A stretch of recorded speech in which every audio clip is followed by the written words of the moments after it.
Hello, welcome back to Transfer News Live. I'm Statman Dave, and this is the Scout Report, the number one place for analysis on the biggest transfers in Europe. Today, we're going to be picking the ideal left winger for Mikel Arteta's Arsenal, a team that is looking to win the Premier League this season. We're going to go through the dream option, the realistic option, and a wild card pick. Get into the comments below right now your 3 picks for each of those categories. But without further ado, you know what time it is. I know what time it is. Let's get this party started. So number 1, they hold high and wide positions, thus stretching the opposition, allowing them to dominate central areas and control games of football. Arsenal do like to build out from the back. They like to move the ball in low areas to draw the opposition on. This consequently leaves even more space for those 2 wingers that have these kind of counter-attacking situations if Arsenal can play through. Thus, these 2 wingers need to be quick, need to have good acceleration, and need to be good in counter-attacking areas. And finally, the last little thing to talk about with Arsenal's wingers, they need to be decisive on the ball. A big area of Arsenal's play is working the ball to those wide areas and creating 1v1 situations. This means these wingers need to be good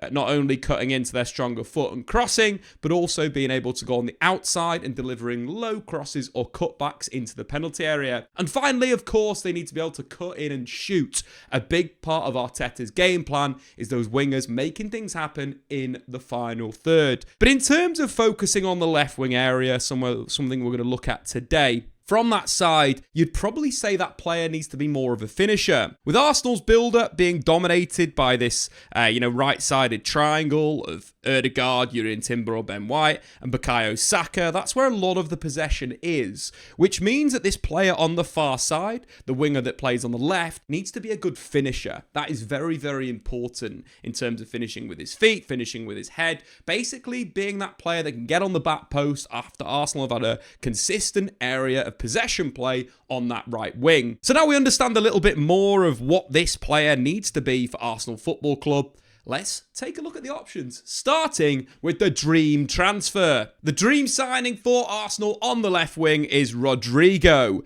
He would add a lot to Arsenal's attack. In terms of the requirements, Rodrigo is very good at looking after the ball, which is absolutely ideal for Arsenal's attacking areas, linking with either the fullback behind him, Rice inside, or Kai Havertz in that false 9 position. So tick number 1. Number 2, Rodrigo is very good at progressing the play with carries. Another area of Arsenal's side. We know how Martinelli and Saka are so important, either driving into the final third or moving from their own half with the ball at their feet to get Arsenal into those dangerous areas. The next thing is Rodrigo is a very technical dribbler, not reliant on pace, but his ability on the ball allows him to operate not only in tight areas, but also when the ball is wide at his feet to cut inside. And then the last thing with Rodrigo as well, he is a finisher, scores really good goals, but he's as capable to assist teammates as he is to score. Having played second fiddle to Vinicius Jr. at Real Madrid, he does the hard yards, and I think this is a super important thing for Arsenal. So starting on the first thing, let's focus on that close control on dribbling. That allows him to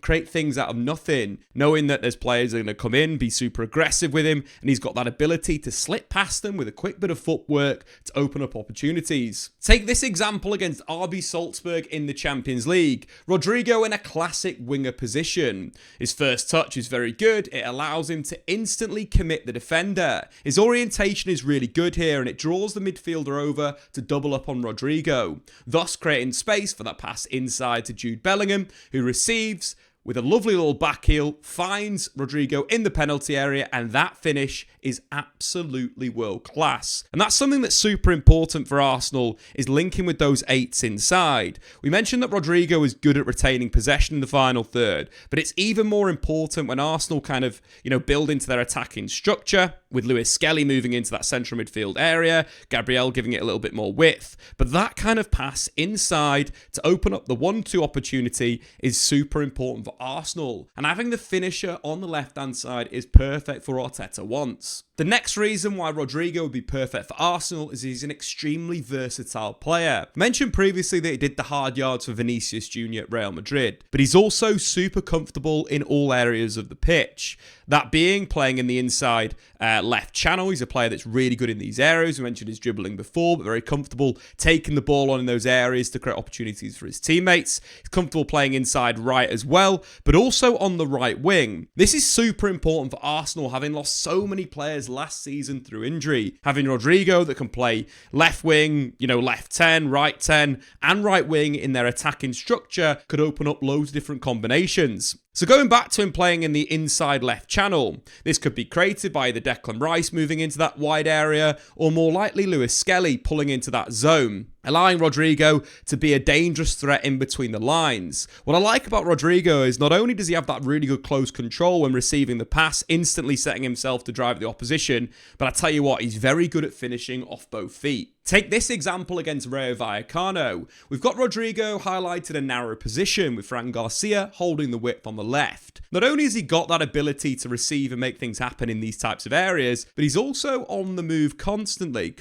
looking for those little pockets of space to receive in the dangerous areas. He pulls off the defensive line, the ball goes inside, little one touch out of his feet, shifts it really quickly and cracks a great shot with his left foot into the top left corner. That is super important for Arsenal. As we've seen over the years in Arteta's reign, teams are starting to sit deeper and deeper against Arsenal. So having a player that's really capable of shooting from these types of pockets, in just outside the penalty area, is super important for Arsenal. It allows them to get ahead in games, and thus they can move to more of a counter-attacking style and use the pace of Saka, the link play of Kai Havertz, to really break teams down. But Rodrigo in these positions, very good. As I mentioned previously, capable of playing all across that front line, which I think is super important for one man. That is Bukayo Saka. I think Saka's ability on the right wing is arguably one of the best in the world. Not arguably. He is probably the second best right winger in the Premier League behind Mohamed Salah, and probably you'd look at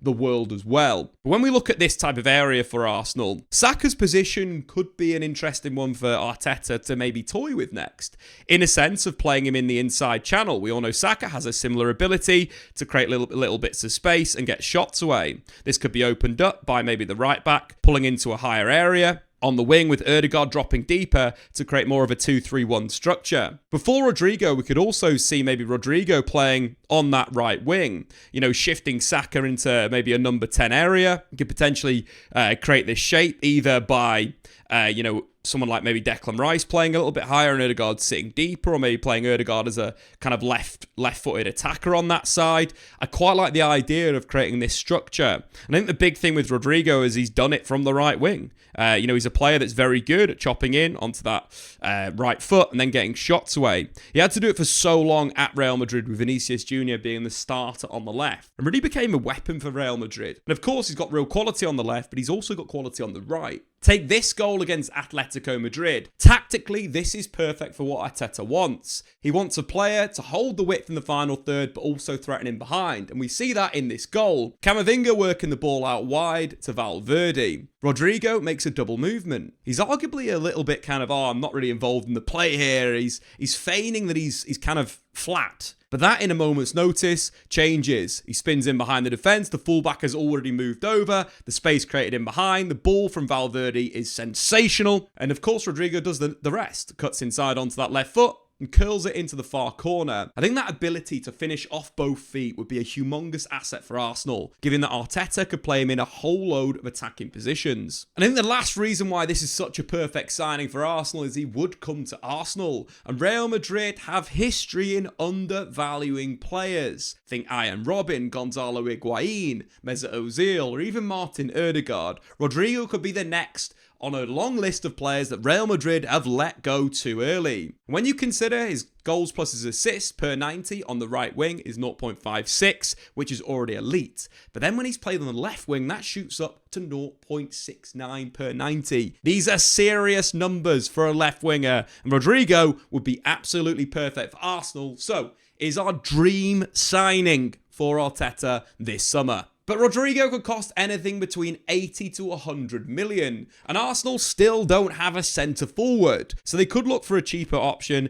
in Eberechi Eze from Crystal Palace. A player that would be a bit cheaper, his release clause is around 68 million, but also, like Rodrigo, could play in a number of different positions for Arsenal, given their opponent on the left wing versus the weaker sides, but potentially moving inside into a number 10 area in central midfield against teams that are sitting a bit deeper against Arsenal. But in terms of his style, I quite liken him to maybe Jack Grealish at Aston Villa, a player that has really carried the Crystal Palace attack. The ability to go past a man using agility and good dribbling, but also has got a really good burst of acceleration. That's really important for Arsenal because as teams do sit in low blocks against them, as we mentioned previously, they need wingers that aren't reliant on just pace to beat a man. And Eze has that guile. He has that ability to shift you with a little, shoulder, a dummy, a feint inside, and then explode on the outside and create something out of nothing. Eze, I think, for me, would be really good with his 1v1 ability for Arsenal. We saw Eze do that for England against Latvia in the recent game. So we pick up the play with Eze in possession wide left, a classic position that you expect Arsenal's left wingers to take up. What I like about this, not only does he force the Latvia fullback into the penalty area, but he absolutely twists him up. This fullback, his head is spinning after this goal, and we see that. Not only does he check looking to come back on the inside, then steps on the outside, before going back on the outside, then coming back on the inside, and finishing low across the goalkeeper. That body balance, feinting, the disguise on what he's doing, it will be so important for Arsenal versus lower blocks. Scoring goals from those situations is what Mikel Arteta wants his inverted wingers to do. But also one of the requirements we mentioned previously is the left winger needs to be a finisher. Of course, Arsenal dominate down their right-hand side, and Saka's ability to not only, dribble his opponent on the outside to get crossed into the box, but also find Martin Odegaard with a low ball and then a cutback is super important that left winger can go and meet that. And if we look at the 8 goals that Eze scored in the Premier League this season for Crystal Palace, 5 of them were finishing off low crosses or cutbacks. Perfect for that left wing role for Arteta. But more importantly for Arteta, as we know, is the defensive work rate. Does Eze put in a shift? Of course, for Arsenal's setup and system, what you probably see him be is that left winger when they're dropping back into their 4-4-2 structure. Of course, with Odegaard joining Kai Havertz to press the football. One of the big things that I like about Eze is that willingness to work back, willingness to, move into defensive positions and put challenges in, but also recover the ball. Eze per 90 recovered the ball more than any Arsenal player managed in the league last season. But also he made more tackles plus interceptions than any Arsenal forward. These are stats that you would expect given that Crystal Palace do sit off a little bit, they defend more, so there's going to be more opportunities for him to win the ball back. That being said, he does the defensive hard yards. Take this assist against Fulham. So we pick up the play with Fulham in possession just around halfway. Eze is busting a gut to get into a left midfield position in Crystal Palace's 5-4-1 structure.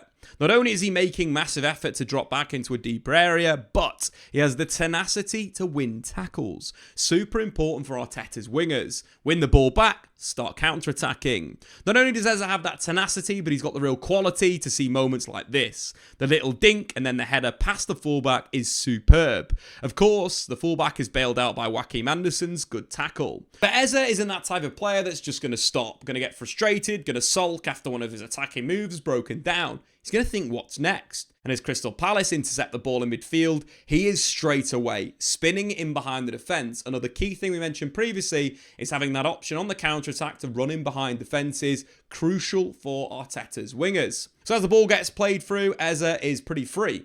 Facing up the centre-back, he's probably going to have the beating. What you'd expect him to do in this situation, being right-footed, is maybe cut inside and do an inverted cross, or cut inside and shoot. But Eze has that duality in his game. The ball is on the right-hand side, but he's faking. He flips it back to the left-hand side, crosses first time, the defender is nowhere near, and of course, Crystal Palace score a goal with Jean-Philippe Mateta heading the ball in. That duality of going both ways is what we want in wingers, and Eze definitely has that. So he ticks a box from a defensive perspective, but what's his best position? As we've previously looked at, is basically Eze holding the width, on that left wing. Havertz is a 9, Declan Rice high, Zubimendi with Lewis Skelly inside, and Saka on the other flank. Given that what he's done for England recently, I think that Eze definitely could play that role for Arsenal. But as I mentioned previously, we could also see him inside. You think Arsenal could throw in yet another attacker? Potentially Declan Rice back to defensive midfield, Martinelli holding the width, and Eze operating in the inside channel. This position is very similar to areas that he picks up for Oliver Glasner. You think for Oliver Glasner, it's more with a wing back holding the width in the final third, stretching the play out wide, and Eze being in that kind of, central space. But of course, for Arsenal, it would be a different type of makeup, with, of course, the winger holding the width and Eze being that number 10. I do like that as well, as his ability to create something out of nothing, shift the tempo of a move, open things up in the final third is super important. And I think playing in that central area would work really well for Arsenal. So there's loads of different ways that Arteta could get the best out of the England international. But I do think this is definitely a very, very good option. Playing a midfield of Declan Rice, Martin Odegaard, and Eze in the final third would be very, very good for Arsenal Football Club. So we've looked at the dream option, we've looked at the realistic option. It is now time for the wild card. Arsenal have been linked with a whole host of wingers. First up, Madueke from Chelsea. A player that could play a natural wing role, given that he's left-footed, would probably have to do most of his work driving on the outside and getting crosses into the box. Doesn't quite make sense for me because his best position is probably on the right wing, where Arsenal have Saka and, of course, Ethan Nwaneri breaking through. Taking a look at another option that Arsenal have been linked with, Morgan Rogers. As much as I like Morgan Rogers in a wing position, he is much better inside. He's a player thrives in a free attacking midfield role. And at the moment, I don't think Arsenal are looking for a player like that. So continuing the search, other players that have been linked with Arsenal, you're looking at the likes of Anthony Elanga, would probably be pretty decent there with his pace and ability to deliver. You've potentially got Barcola from PSG, but they're very unlikely to let him go. Which leaves us to our wildcard option, and that is Marcus Rashford. Be available for around 40 million. Yes, he commands quite high wages, but this is a player that could really change Arsenal's attack, capable of beating anyone 1v1 in any moment, scoring, assisting, and making things happen. We take into consideration his goals plus assists per 90 at Villa was 0.81. Only 5 players in the Premier League bettered that ratio. And that ability to create something out of nothing is super important. He scored 30 goals a few seasons ago, and that is something that you don't get from average footballers. Take this goal from 25 yards against Manchester City, or this clever dink against Brighton. The quality is still there for Marcus Rashford. I think the first question is tactically, does it make sense for Arteta's side? Well, I think number one that Rashford's got, he's got that ability to kind of run in behind defences. That is a trademark of Rashford. His speed and acceleration is top class, allowing him to break past any Premier League fullback. Number two, he's got the ability in the final third to create something out of nothing, but also drive the opponent back, go on the outside, cutting on the inside, and get shots away. We've seen that happen a few times against Arsenal in his career so far. I think one of the big concerns is, does he suit the style of Arteta, a possession-based coach? When you consider only 6 of his 30 Premier League goals in the last 3 seasons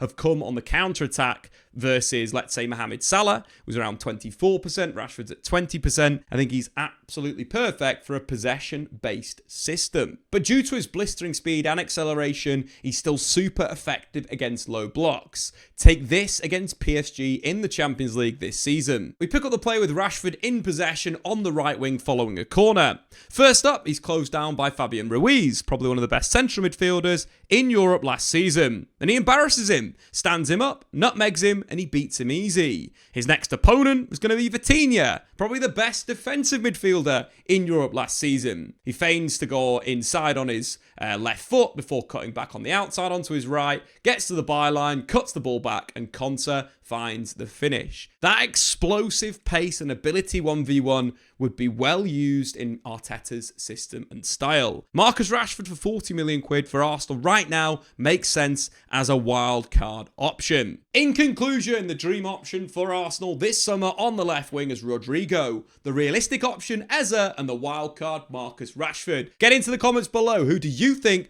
Arsenal should sign on the left wing this summer? I've been Statman Dave, subscribe if you're new, and we'll see you later.